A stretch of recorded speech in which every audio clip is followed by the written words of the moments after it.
이번 편은 외모지상주의 363화 리뷰편입니다. 이번 편의 첫 시작은 박조의 모습부터 시작되며 그의 앞에는 싸움을 마친 안현성이 들어오고 있었죠. 그렇게 박형석을 처리했다며 이야기를 하고 있었고, 현성은 현재 1세대 전설인 안산의 왕이 오고 있다는 말을 하게 됩니다. 자신의 선배 세대를 뜻하며 곧 있으면 도착한다고 하죠. 바로 그때 백도의 크루 인원이 나타나 이층 사태에 대해 알려주는 모습이며 육체 가열로 깨어난 형석이 미쳐서 날뛰고 있는 장면이죠. 형석은 악랄한 표정과 함께 전에 싸웠던 안현성을 불러오라며 백도어 인원들을 무자비하게 박살내고 있었고, 4대 크루를 통합하겠다는 그들의 포부를 우습게 생각하며 안현성을 맞이하죠. 안현성은 오자마자 형석에게 유효타를 맞지만 즐기는 모습으로 다시 한번 자신의 단련된 오른손을 준비하게 됩니다.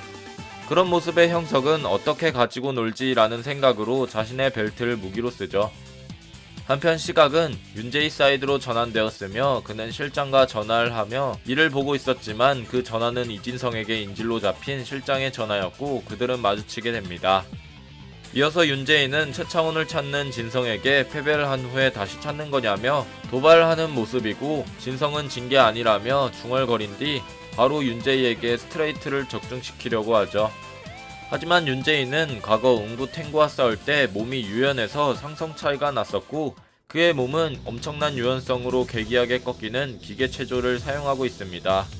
진성은 이에 질세라 복싱으로 훅을 여러 번 날려보지만 윤제이는 엄청난 스피드로 그의 공격을 다 피해버리고 자신이 최창원보다 강하다며 박치기를 선사해버리죠.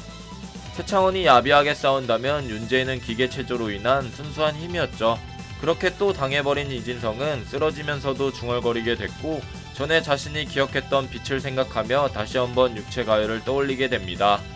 진성은 엄청난 스피드로 몸을 회복하여 윤제이를 놀라게 만들었고, 윤제이는 기계 체조의 유연함을 통해 발차기 공격을 하지만 진성은 버텨내버리죠.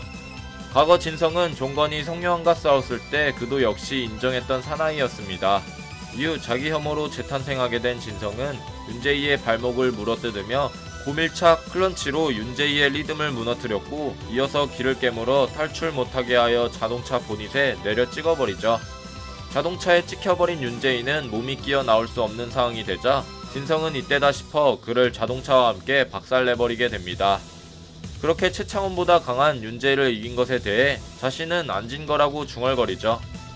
한편 그 시각 최창원은 비리 경찰들과 함께 카드놀이를 하고 있었고, 그 자리를 찾아온 인물은 바로 바스코였습니다. 바스코는 범죄의 상처 흔적을 통해 그의 위치를 찾아왔었고, 도발하는 최창원에게 애쓰지 말라며 너는 지금부터 죽는다 라는 말과 함께 외모지상주의 363화는 끝이 나게 되죠. 드디어 전투력 분석기 이진성이 아닌 육체가열 모드의 이진성으로 변화하여 퍼블릭의 넘버3인 윤제이를 압도적인 실력차로 이겨버렸죠. 이번에도 육체가열 모드의 진성은 저번 박만덕과의 싸움에서 쓴 더티 복싱을 구사하여 윤제이를 제압한 모습입니다. 클런치도 보통 클런치가 아닌 거의 끌어안아서 압박하는 식으로 해버린 후 길을 깨물어서 상대가 힘을 못쓰게끔 한 다음 주변 환경을 이용하여 유연성으로 승부를 보던 윤제이의 몸을 고정시키고 제압을 한 모습을 본다면 육체 능력뿐만 아니라 싸움의 지능까지 성장한 것이죠.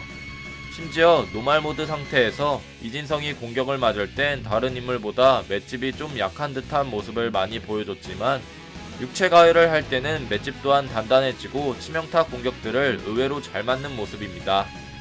아예 데미지조차 들어가지 않는 듯한 모습의 연출을 보여줬죠. 한편 다른 형태의 육체 가열의 소유자 박형석 역시 하청석으로 변했는데요. 형석은 전부터 육체 가열로 인한 각성을 한 적이 있기 때문에 이번엔 더 악랄하면서도 더 잔인해 보이는 모습으로 등장하게 됐습니다. 안산의 안현성에게 엄청난 펀치를 맞고도 일어나서 그를 어떻게 가지고 놀지를 생각하는 모습을 본다면 역시 형석의 본래의 힘은 지금부터 보여줄 것이라고 생각됩니다. 한편 이번 편의 첫 시작인 박지호와 안현성의 대화에서 현재 안산의 왕이라는 인물이 오고 있다는 말을 하게 되었고, 아무래도 그는 전설의 1세대라고 불리는 인물 중 한 명이라고 예상이 되죠. 주먹의 역사에서 0세대는 김감룡의 세대, 1세대는 이지훈의 세대라고 했었는데, 그중 이지훈과 싸웠던 인물들이 바로 현재 지방 크루를 이끌고 있는 인물들로 보이는데요. 그들은 나이가 이지훈과 비슷할 것으로 보이며 그래서 그런지 크루를 직접적으로 운영하는 것이 아닌 정말 최종 병기 같은 인물들이라 이번 이지훈이 박지호와 퍼블릭을 처리하러 갔을 때 만날 거라고 생각됩니다. 애초부터 재연고 인원들만 해도 박지호와 백도어 그리고 퍼블릭을 처리할 수 있지만 과거 이지훈과 힘을 겨뤘던 전설의 1세대 인원들 정도가 와야 이지훈 플러스 재연고 인원들의 싸움이 그나마 동등하게 성립될 것이라고 생각되죠. 그래서 이번 에피소드에선 박조의 마지막은 물론 본격적인 1세대의 정점이었던 이지훈의 실력까지 알 수 있는 그림의 연출을 볼 수 있을 것 같습니다. 한편 박지호는 비록 학교폭력의 피해자였지만 형석과 비교되는 모습을 통해 시대적인 환경에 적응을 하게 됐고, 형석은 불공평한 세상에 맞서 싸우며 스스로를 변화시키기 위해 과거를 버리지 않는 모습을 선택하게 된다면, 지호는 불공평한 세상에서 살아남기 위해, 즉 새로운 인생을 살기 위해 당했던 자신의 과거를 감옥 안에 버리는 삶을 선택하게 됐습니다. 형석은 심지어 본체의 몸도 육체적인 면에서 재능이 출중하며 악에 물들 기회가 몇 번 있었지만 자체적인 인성과 더불어 새로운 몸과 자신의 카피 재능을 이용하여 극복해 나갔죠. 하지만 지호는 자신의 성장의 돌파구를 악으로 받아들임으로써 이번 이지훈 편에서의 박지호는 결국 다시 감옥으로 가야 하는 상황에 엔딩을 맛보게 되지 않을까 싶습니다. 자세한 내용은 1년 전에 제가 올렸던 죽일 각오 대 죽을 각오 편을 시청해주시면 감사하겠습니다.